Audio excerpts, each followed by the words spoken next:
81 euskal enpresek egiten dituzten negozioak Iranekin zuzenean. Euskadi eta Iran arteko harreman ekonomikoa duela 2 hamarkada hasi zen, baina Genevako akordioarekin Irani isunen zati bat kentzean aukera berriak zabaldu dira hango merkatuan.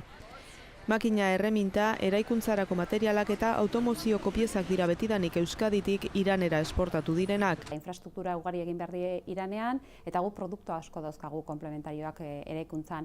Eta hirugarren sektorea oso garrantzitsua da baita petrolean gas, oilean gas izaten dena ez. Gu dauzkagu hemen enpresa asko komponenteak dauzkatela petroleo munduko sektorearako. Aro berri honetan, beren produktuak Iranera bidaltzen dituzten euskal enpresek salmentak handitzeko itxaropena dute. Ordiziako hau adibidez, orain 25 urte hasi zen saltzen Iranen gasarekin funtzionatzen duten etxetresnentzako piezak. Eta Iran oso merkatu garrantzitsua da gure salmentetan. Printzipioz gure produktua da oso produktu definitua, gure produktua berdina izaten jarraituko du. Desfibriladoreak egiten dituen ermuko beste enpresa honek ikusi du jada negozioa nola handitu zaion, iaz bezain beste saldu du 2014ko lehen 2 hilabeteetan. Genevako akordioaren ostean arinago lortzen dira Iranera sartzeko bizatuak. Enpresa txiki eta ertainak zain daude salmenta tramiteak errasteko bankuen arteko harremana noiz ezarriko.